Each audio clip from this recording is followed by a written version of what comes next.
Is that about it? I think it is, isn't it? Everyone here for now. So I'd just like to start by saying hello and welcome to everyone. Thank you so much for coming this evening. This session is basically about the new Growing Diversity project, which is a partnership between the Woodland Trust and Fellowship of the Trees, funded by the Forestry Commission's Tree Production Innovation Fund, or TPIF for short, and is basically focused on community tree nurseries, or CTNs, in England. I'm Hilary, and I'm the Growing Diversity Project Coordinator. Some of you will be familiar with me from previous CTNC webinars. So this evening, we would basically like to share all the details of the project, enable you to ask questions, to give ideas, to contribute. And the structure or the agenda of the session is basically, I will give an outline of TPIF, the aims and how long it's been going and so on. I'll briefly hand over to Marguerite, who's a director from Fellowship of the Trees, who will share a few words from the Fellowship's point of view about the project. And then over to Matthieu from Woodland Trust, who is the project lead, and he will give an overview of the Woodland Trust together with the Growing Diversity's main aims and the long-term kind of scope of the project. And then most importantly, you will have the opportunity to ask questions and start having an input into the shaping of the project. So please do write your questions as they arise during the session. You can do this via the chat, or you can wait until the time for the Q&A and use the raise hand emoticon in the reactions menu. But yeah, do feel free to use the chat. We ask that you remain muted throughout the session, unless you're asking questions, obviously, or involved in the discussion later on. And this session is just an hour long, and it's being recorded, so you can always go back and watch it again, and also share it with those who you think might be interested. So the Tree Production Innovation Fund, or TPIF, was launched in 2021 by the Forestry Commission, and basically supports innovative projects that enhance the quality, quantity and diversity of tree planting stock, which is available to plant in England, whilst also obviously maintaining high levels of biosecurity. The government aims to at least treble tree planting rates in England by 2025, and TPIF supports projects that will better enable nurseries to supply the trees required for all kinds of tree planting, as outlined in the England Trees Action Plan, which includes woodland creation, trees outside of woodlands, urban planting, as well as agroforestry projects. The fund runs until March 2025, and we will be pasting some links in so you can find out more information about it, as well as the government's action plan for England. And CTNs obviously play a vital role in sourcing and growing native tree seeds. And so this Growing Diversity project is focused really on supporting and strengthening innovation and development within CTNs in England. So I'd just like to pass over to Marguerite Leafley, who is the key director from Fellowship of the Trees connected to this project, just to share a few words from the Fellowship's perspective.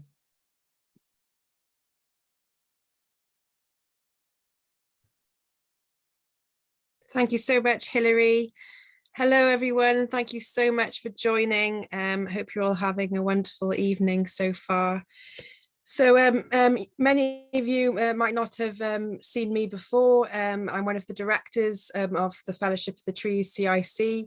We've been running since 2019, and we've been we help to facilitate the Community Tree Nursery Collaborative, which has been running since 2021 and is a partnership, a collaboration between the Fellowship of the Trees and 6 community tree nurseries, Coeden Vach, Moor Trees, Special Branch, the Tree Musketeers, and Mull Community Native Tree Nursery, and Forestry. I'd just like to say that on behalf of all of the directors, that it's been a real pride and privilege for us to work with these tree nurseries in these years to set up and facilitate the sharing of information, the connection between budding and established tree nurseries to share resources and skills. It's been a peer-to-peer learning network, and we've been very, very proud of how it's grown and developed and how well attended the webinars have been. And community and connection has been very much the essence of the beginning of our project here at the Fellowship of the Trees. We value bringing people together for this sort of shared cause. And so we're really, really excited to be bringing this project in partnership with our peers, the Woodland Trust, to work with any interested community tree nurseries. And it's a very innovative, exciting new project, which, really should be breaking down barriers to species that we're unable to cultivate, and any barriers to species that are not easily cultivated. So we're just very excited to be part of it, and really excited once again to be community led by the nurseries, and excited to hear everybody's perception of it tonight. So thank you. Thank you very much. So I'd like to now hand over to Matthieu Baudry, who's head of tree supply at the Woodland Trust and also the project lead for this project. And he's going to give an overview of the Woodland Trust and the UK ISG assurance scheme, as well as the specifics of the project. Welcome, Matthieu. Thank you, Hilary. All right, so I hope you can see my screen. Just bring that in the back from the background. Go. That's perfect. All right, so welcome everyone, and good evening to you all. My name is Matthieu Baudry. I am the head of tree supply at the Woodland Trust. So for those of you who don't know the Woodland Trust, I will briefly present what we have been doing over the last 51 years of existence. I will also explain what this project is all about and what we aim to achieve, as well as the data collection that we already gathered for this project. And then we'll have a Q&A session, and we will explain what the next steps are. So briefly about the Woodland Trust. Well, for those of you who don't know this charity, it's been founded in 1972. It's one of the largest woodland conservation charity, which also makes us one of the biggest buyer in the UK as well. And I'll briefly explain why. So our vision has not changed. So our vision is a world where woods and trees will thrive for people and nature. Because woods and trees are essential. They're lungs to our cities. They're the first in line to fight the effects of climate change, and they are good for our health and for well-being. So we want everyone to benefit from woods and trees wherever they live. And for that, the Woodland Trust have about 1,000 woodlands in our care that grow and thrive across the UK. So from forest to little urban woods, we keep our sites open all year round for all of us to enjoy. So we've got three main goals at the Woodland Trust. First of all, we protect, and we fight to protect woods and trees in order to prevent the loss of irreplaceable habitat, nature, and carbon stores for a healthier future for everyone. We also have a restore goal, and we bring damaged ancient woods back to life. We restore irreplaceable ecosystems to improve the landscape and its resilience. And the third goal, and the one that might be more of interest to you, is the create goal. And obviously this couldn't be done without tree growers and without you. We are expanding native woodland and creating a tree-rich habitat to benefit nature, climate, and people. So we hope that by 2050, we will have increased the woodland cover from 13% to 19%, to tackle the biodiversity and climate crisis. And at the Woodland Trust, we take tree provenance very seriously because we need to make the right choice when it comes to climate change.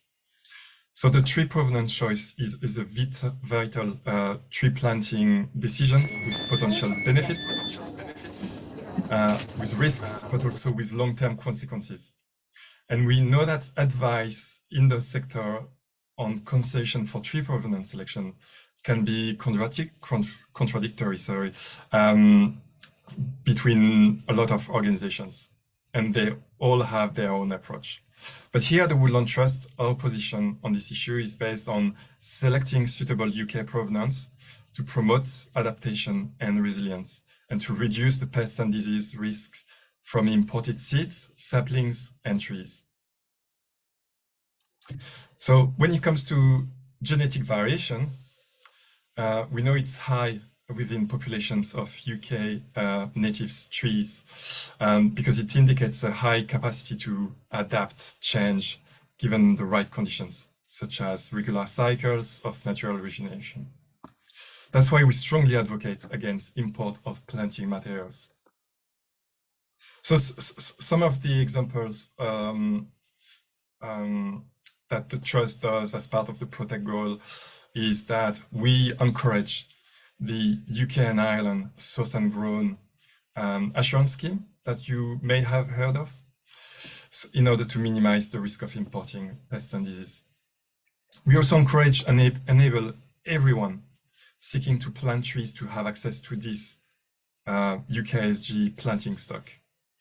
We're also promoting natural regeneration for woodland expansion, giving space for nature to recover and gain resilience through natural selection.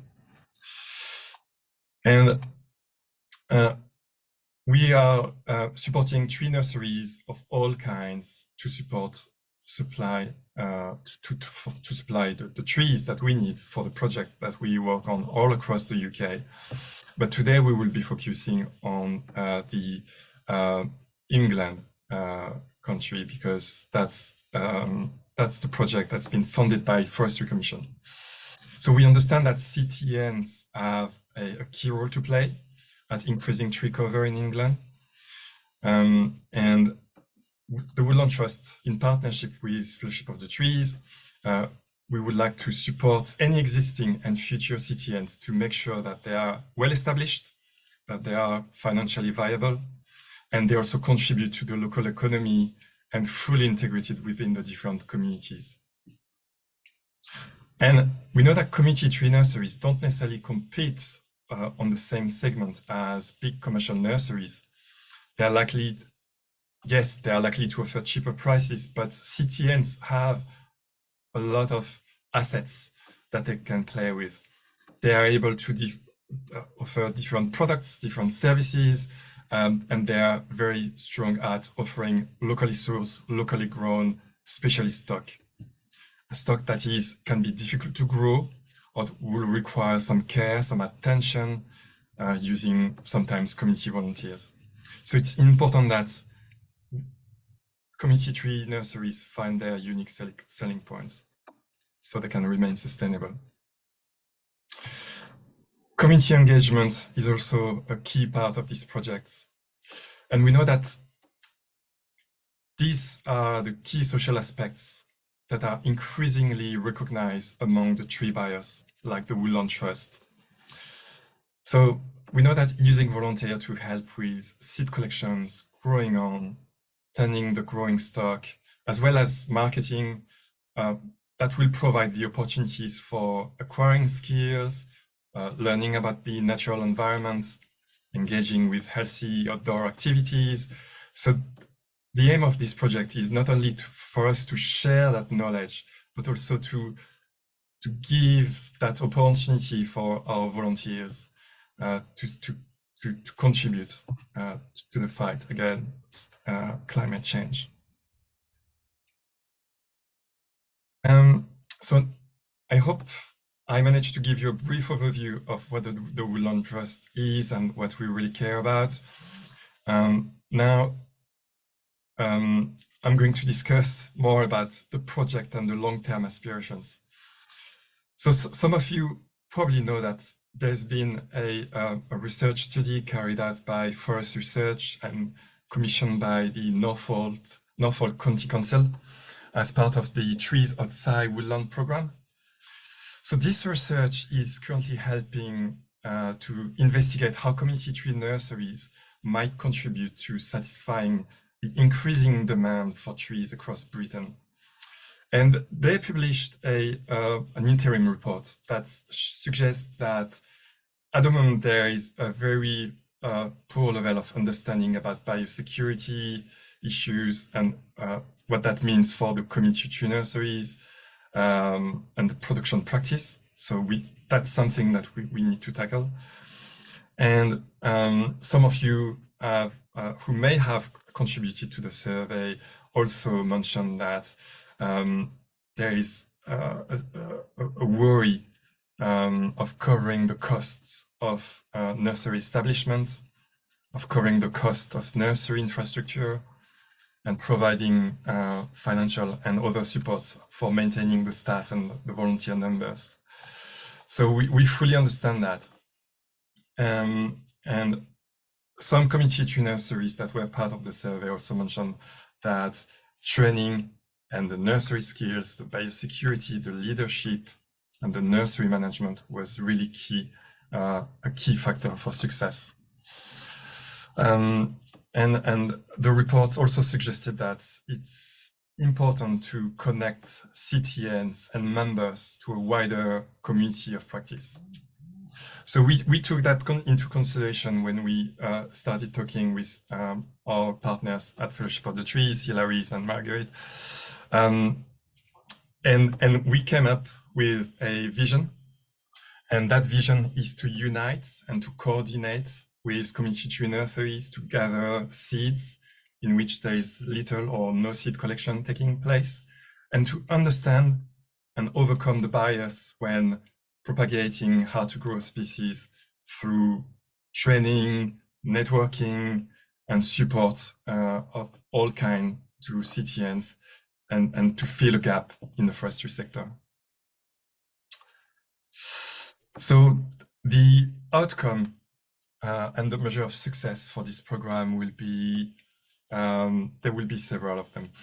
First of all, CTNs in general in England will be more resilient and knowledgeable and better able to meet market demand. We'd like CTNs to have the experience of using new and innovative materials and equipment to support their work, and they will be able to share this knowledge within the sector.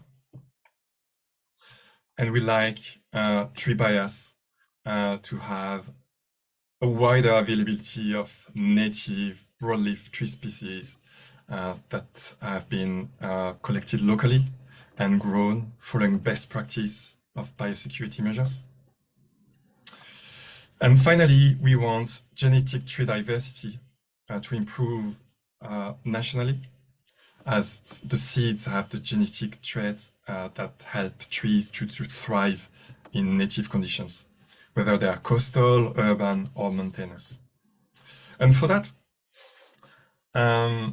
we will be approaching you and offer you a broad range of webinars and site visits.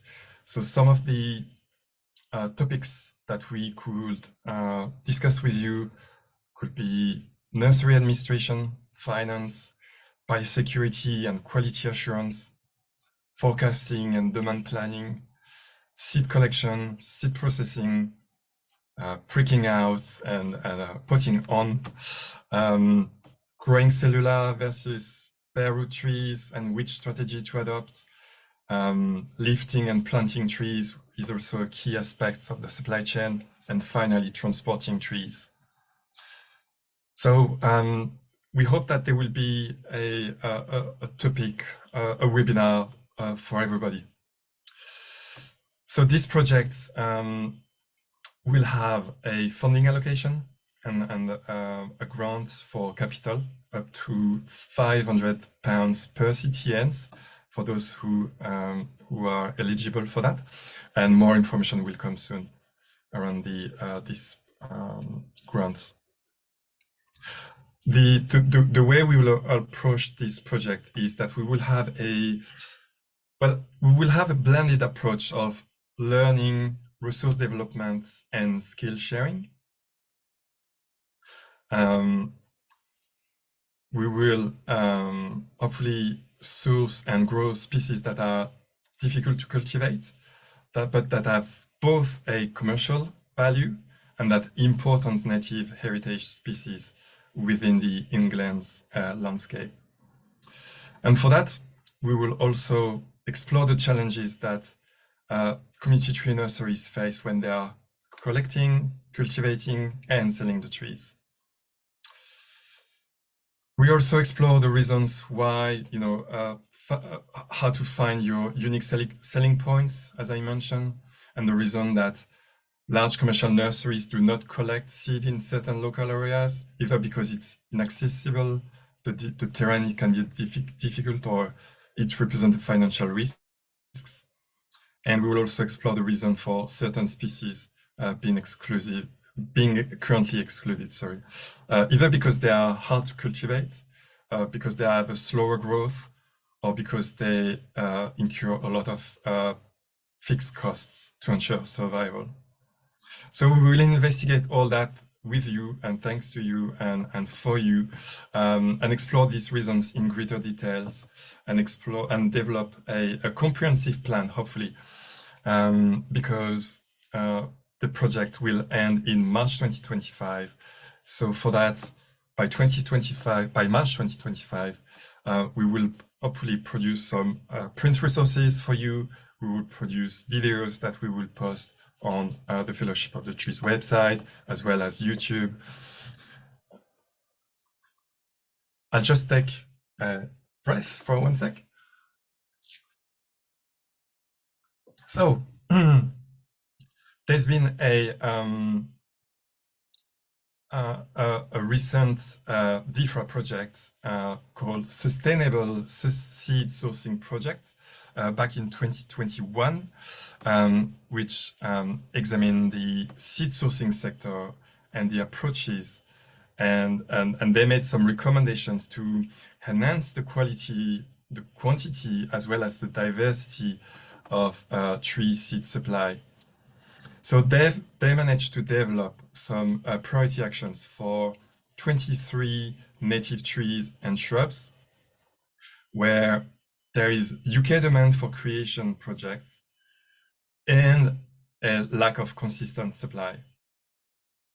So what we did before that meeting is that we managed to use that priority species to understand the difficulty level in 2 categories. The first one was the sourcing of the seeds, and the second one was the growing method. So this on your screen should be the 24 priority species. I said 23, it should be 24.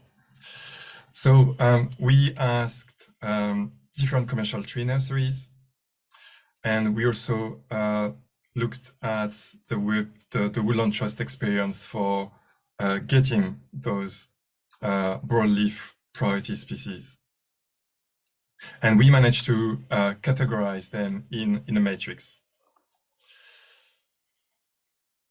So as you can see on the screen, you should see that matrix where you have 4 different quadrants.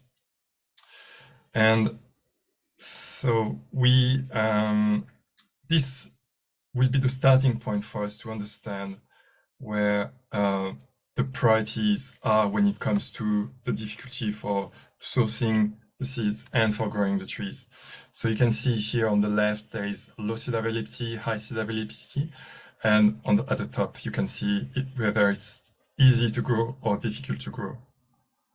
And so, for example, for Guelder Rose, by experience and thanks to other commercial nurseries, we understood that it was very difficult to find the required amount of seeds, and that these Guelder Rose species were also very difficult to grow.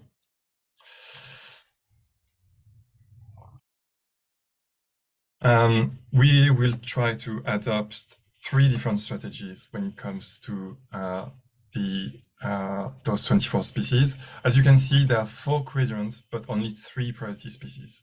That's because the 4th one at the bottom right-hand side corner is easy to grow, easy to source, and therefore it falls out of the scope for this project.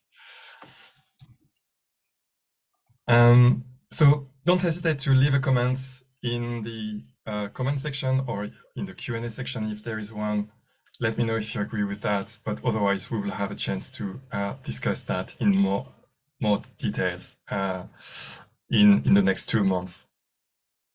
So as a tree buyer, the Woodland Trust also recognized that the native seed zones high in demand will be 305 that I'm showing on the screen here. 305. We know that 406 is also very high in demand, but also with a lack of seed supply, and also 403 because it's generally a good substitute when it comes to the Welsh provenance. But we also understand that there is an increased demand for region 303 and 302, and that's because there are different projects when it comes to rainforest restoration. So as you know, the temperate rainforest starts in Scotland on the west coast, and it will go down to region 303 here. So you might see that increased demand for those species and for that particular region.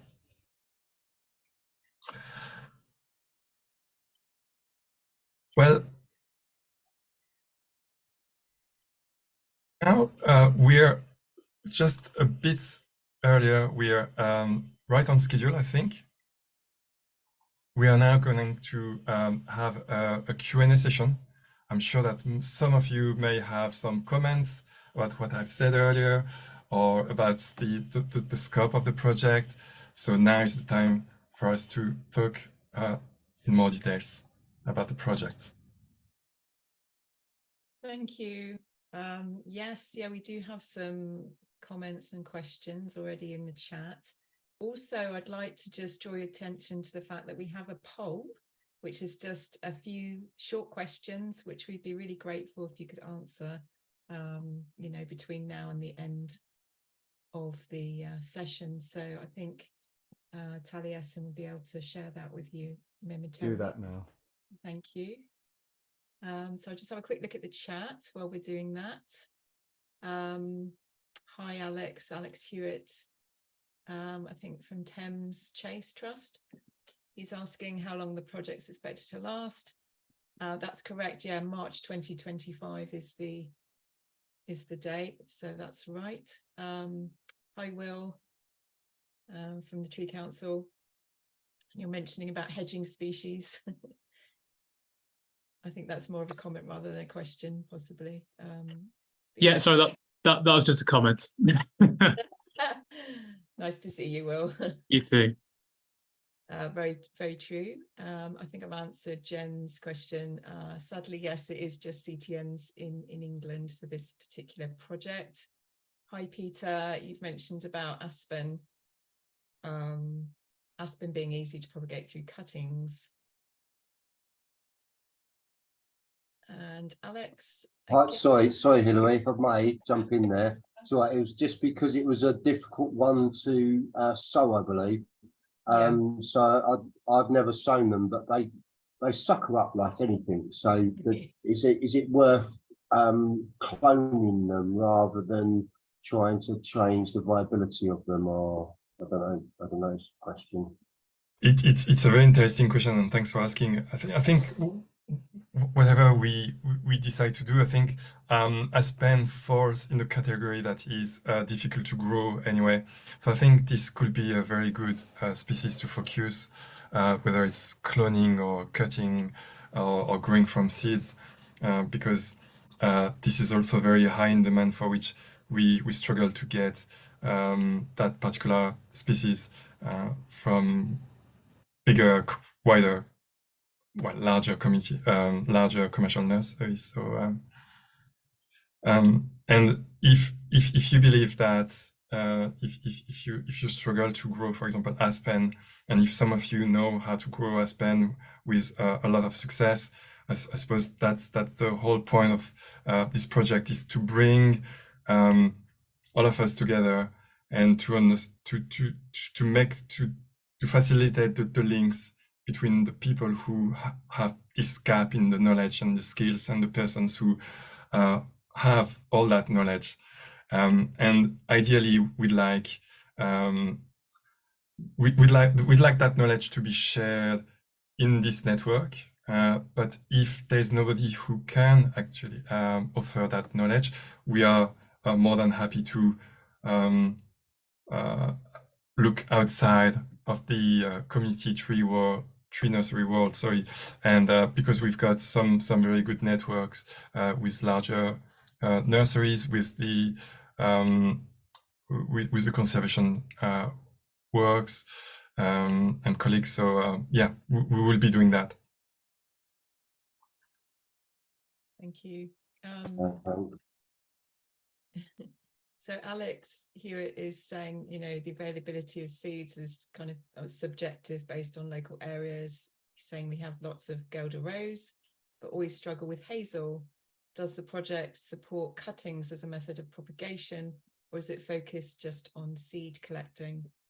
Well, it's an interesting point. So once again, I think we need to have two different approaches. One will be seed collections. That's for sure. A lot of you might be interested in understanding how to prepare for seed collections. But yes, absolutely, cuttings will be a key part of that network of sharing the skills and the knowledge, because it's I've heard that it's an art. And we need to share that because it can be difficult even for experienced tree growers. Josh, hi. He's just saying there does seem to be problems getting hold of hazel. A few of the planting projects that he's helped with last winter in Devon. Interesting. And Rachel, hi Rachel, she's asking about the comment to do with the 305 provenance availability. That's to do with it being identified, isn't it, Matthieu, as one of the regions that's in demand. Is that right? Absolutely, yeah. So when I discuss with different charities, we know that there is an increased demand for 305, including at the Woodland Trust. So if we can improve the availability of planting stock from this region, that's even better, and that will be a good selling point. Yeah. I'd like to say that in the matrix that I've shared, we know that each region of provenance will have their different metrics, with hazel either being difficult to source or easy to source and easy to grow. So we know that. So we took an average view of what the English landscape looks like, and we managed to do that. But again, I think it will be interesting first later on in the next 2 weeks to have your view about how you see those 24 priority species, whether they're easy to grow, difficult to grow, and if we can understand if it's easy for you to grow, how can we make the link between you guys and the ones who find it very difficult? Yes, definitely. And then Jen is asking for to show the slide again, I think, before with the priority species. I wonder if there's any way that we could share that also via an email or something like that? I'm more than happy to share that by email. I can quickly share it again on the screen if you want.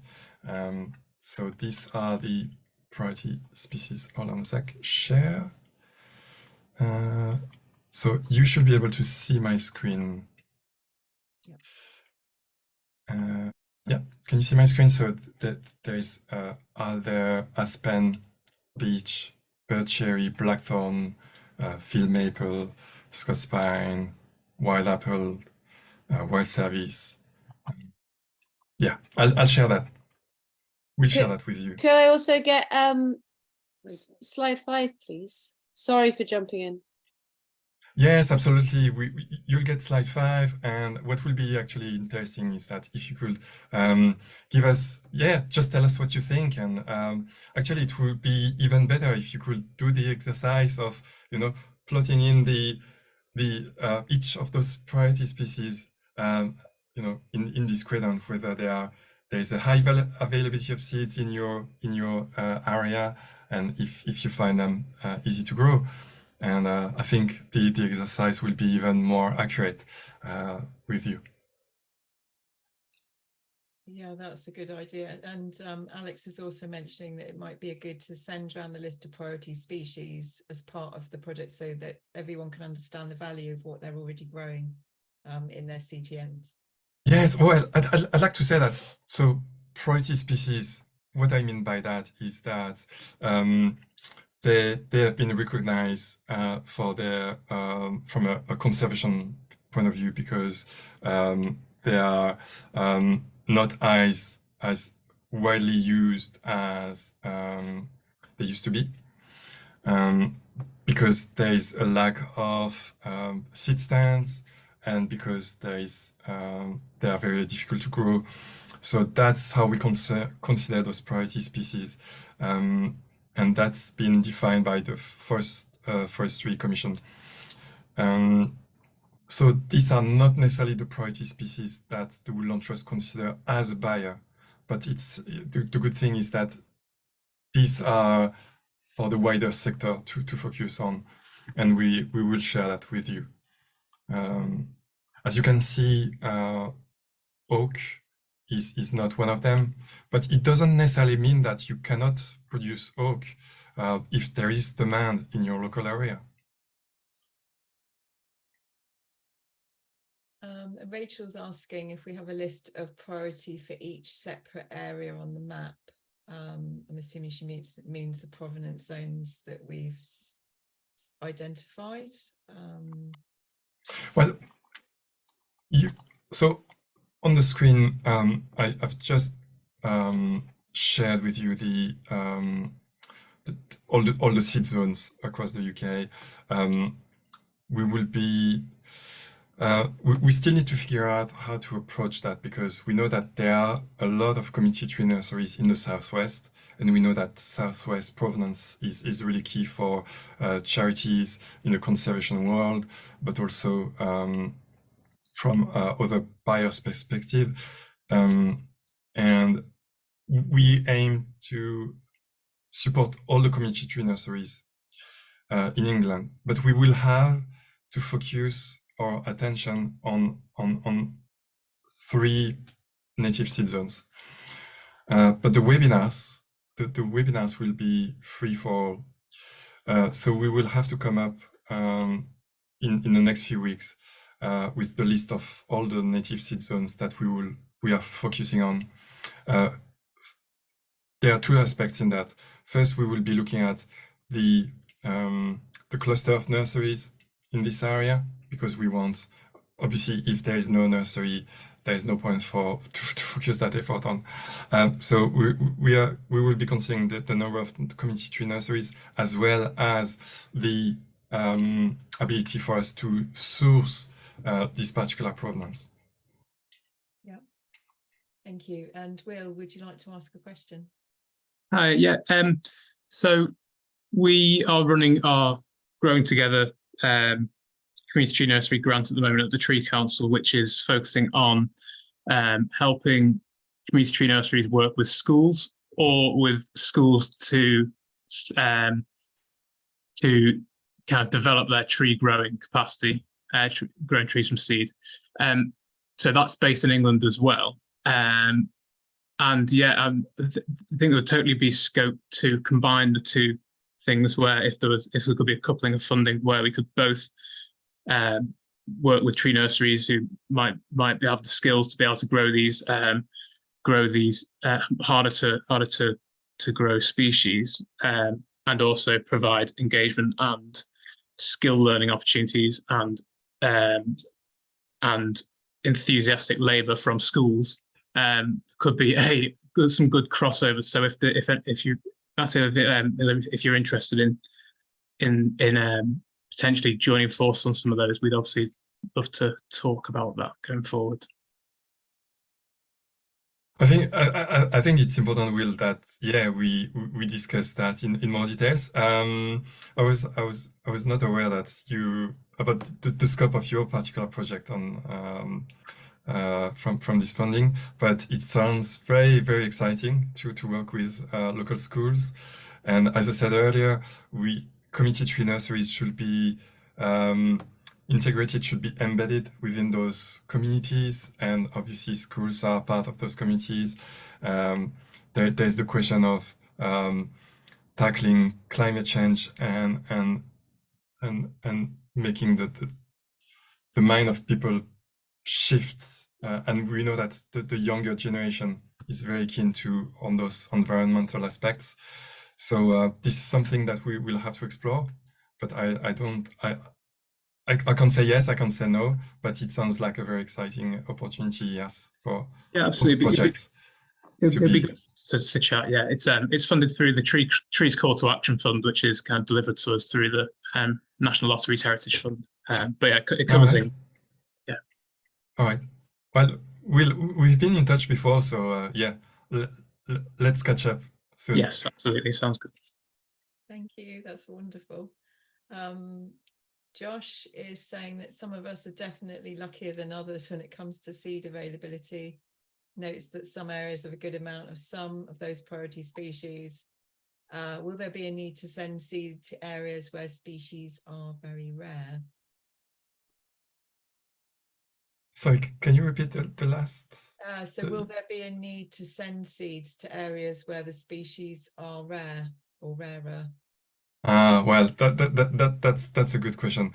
You see, this could be also one of your unique selling points when it comes to seed availability, because there's a demand for that, that's for sure. And we know, well, everybody knows the first seed supplier in the UK. They're based in the region 4-3.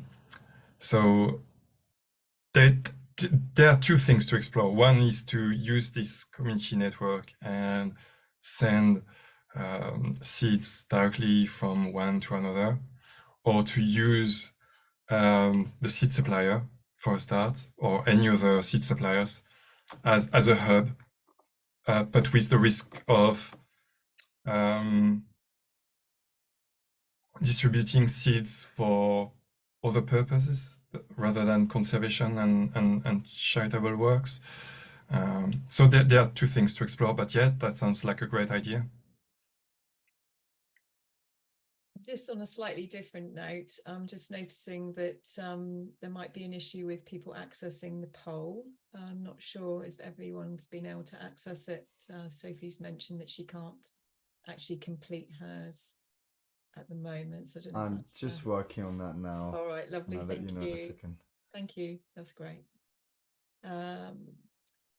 Right, so Jen's asking, can we organise a tree seed share? I think that's kind of what we were just talking about, wasn't it?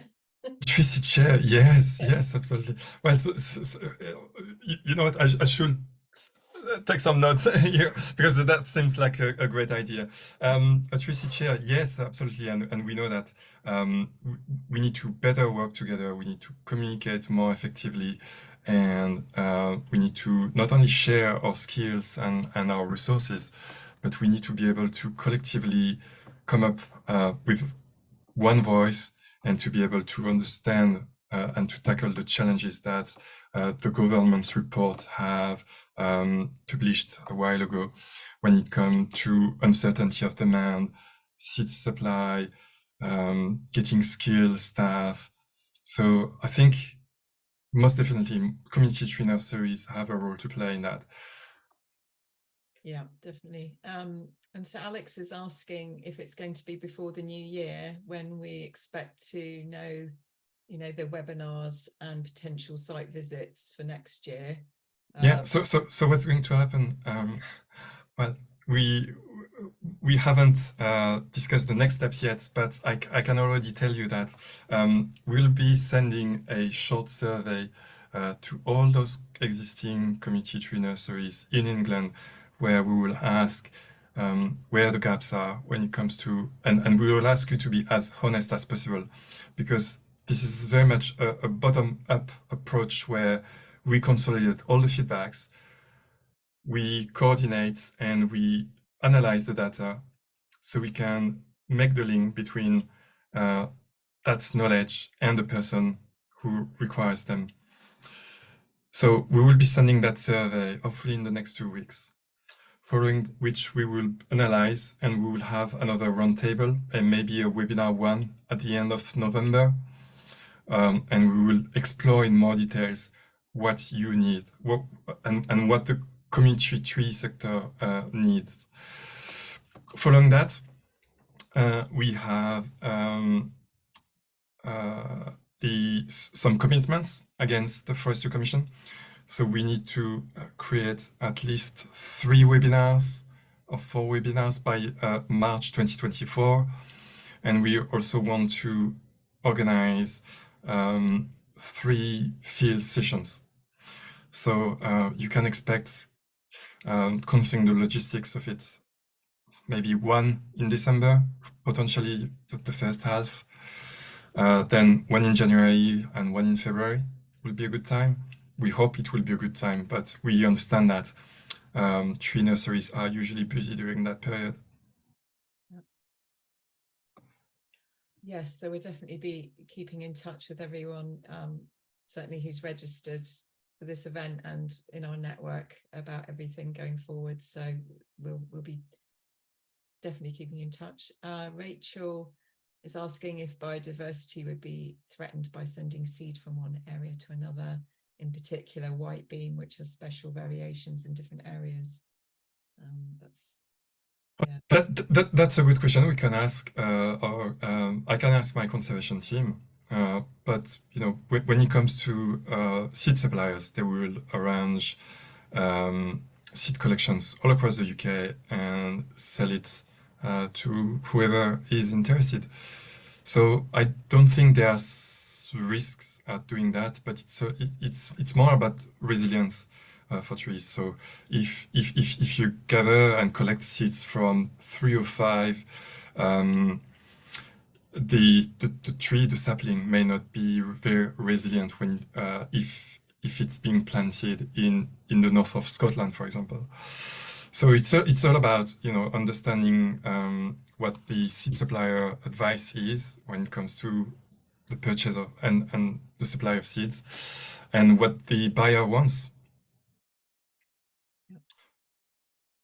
Definitely. And Jen's asking how she can keep in touch, and I'm assuming that, I mean, I think it will be through myself with the various emails, unless you wish to share your email address, of course. Well, let's keep in touch with Hilary, and we can have a discussion later on in the next month. I know that some of you who already run a community tree nursery wish to sell some stock to the Woodland Trust, and you know, we are very happy and interested to look at this.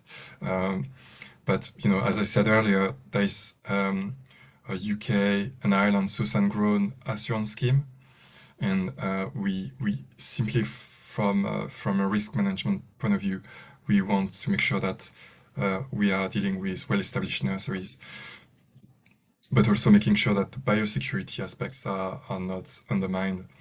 So let's keep in touch with Hilary, and we can have a chat. Yeah, Okay, that's great. So any more questions from anybody here tonight before we move on?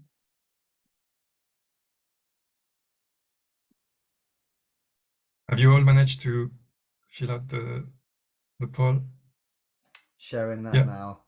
Okay. And as Matthieu was saying earlier, we will be sending out a survey, sort of an online form for you to give your feedback once you've been able to digest the information a bit more. And we'd really value your feedback. It's so important to us. This project is about enabling and supporting the work that you do and strengthening your tree production. So, you know, it's vital that we're led by you and informed by you all along the journey of this project. So yeah, I think the new link is now there. And that should just take a couple of seconds, hopefully, if all is good.